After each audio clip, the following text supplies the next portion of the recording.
سلام الإخوة والأخوات متابعي وصفات خديجة، مرحبا بكم من جديد مع اقتراح آخر.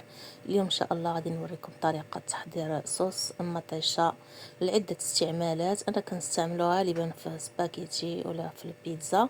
كناخدو مطيشة، دابا مطيشة راه موجودة كي يكون الحال سخون، هذا هو وقت مطيشة كتكون موجودة. كناخدو القياس اللي بغينا، كنغسلوها وكنقطعوها.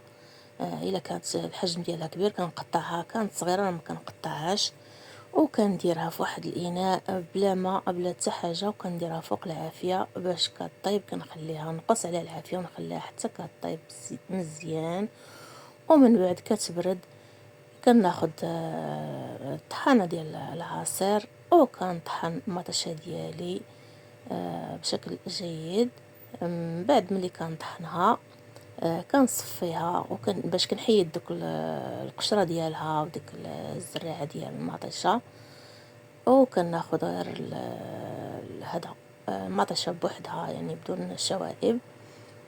ومن بعد ما صفيتها غادي ناخد التوابل باش غادي نطيب هذا الصوص ديال المطيشه اللي كنحتفظ به.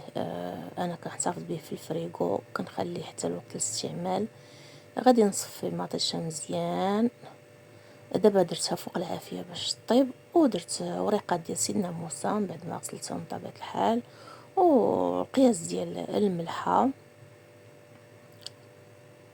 وبالنسبه للتوابل غادي نضيف شويه تحميره، شويه ديال الثومه بودره، شويه البزار وشويه ديال الكمون، وغادي نحرك باش تنسجم ليا ديك التوابل مع مطيشه. وغادي نزيد الزيت. زدت انا زيت الزيتون والزيت العادي خلطتهم، ممكن ديروا نتوما غير العادي ماشي مشكل. انا بعض المرات كندير غير زيت الزيتون بوحدو، دابا ما عنديش الزيت بزاف خلطتهم حتى كنبغي نطيب، وغادي نزيد شويه ديال زيت العود، وغادي نبقى نحرك حتى طيب ليا ديك المطيشه. وخديت شويه ديال الزعتر سخنته وحكيته بين الكفين وضفته في الاخير وحركت جيدا. ممكن الا بغيتو اللون تزيدوا شويه ديال المطيشه ديال الحك. بغيتو تخليوها بحال هكا تحتفظوا بها بهذا الشكل هذا بدون الزياده ديال المطيشه ديال الحك. دابا من بعد ما طابت وبردات مزيان غادي نحتفظ بها في علب بلاستيكيه كيف ما كتشوفوا.